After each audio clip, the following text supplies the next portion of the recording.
दोस्तों, टैली सीखने के लिए इसमें यूज होने वाले शब्दों का ज्ञान होना बहुत ज़रूरी होता है, तभी हम टैली को अच्छी तरह से समझ सकते हैं। तो आज की वीडियो में हम इन्हीं शब्दों के बारे में जानेंगे। तो चलिए शुरू करते हैं। सबसे पहले आती है लायबिलिटी। दोस्तों, जब आप बिजनेस करने के लिए बैंक से लोन के रूप में पैसे लेते हैं तो उसे लायबिलिटी कहा जाता है। दूसरे नंबर पर है कैपिटल। अब जो पैसा हमारे पास होता है उसे एक स्टोर खोला जाता है जहाँ कोई भी हम काम शुरू करते हैं। जो पैसा हमने इस पर लगाया उसे कैपिटल कहा जाता है। तीसरे नंबर पर है एसेट्स।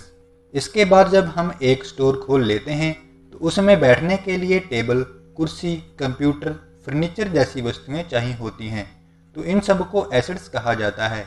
इसके अलावा जो सामान बेचने के लिए होता है उसे गुड कहा जाता है। चौथे नंबर पर है परचेस एंड सेल्स। फिर जब सामान को बेचते हैं तो उसे सेल्स कहा जाता है। जब हमारे पास सामान कम हो जाता है, हम और कहीं से जो स्टोर में सामान लाते हैं उसे परचेस कहा जाता है। पांचवें नंबर पर है ड्राइंग। जब कोई मालिक अपने निजी खर्चे के लिए बिजनेस से पैसे निकालता है तो वो ड्राइंग्स कहलाते हैं। छठे नंबर पर है स्टॉक।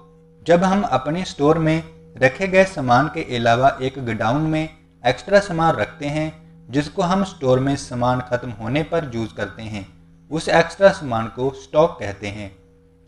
सातवें नंबर है closing and opening stock.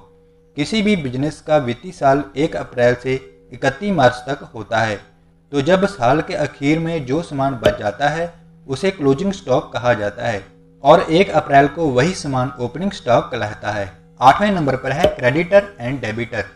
Business में हमें कभी कभी बैंक या लोगों से कुछ पैसा उधार लेना पड़ता है।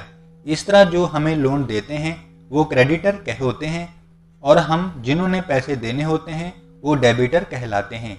अगर हम किसी को उधार देते हैं तो उस समय हम क्रेडिटर कहलाएंगे।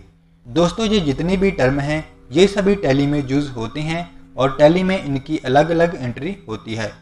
तो ये वीडियो अच्छी लगी तो वीडियो को लाइक कीजिए एंड चैनल को सब्सक्राइब कीजिए। मैं आपसे फिर मिलूंगा, तब तक के लिए बाय बाय।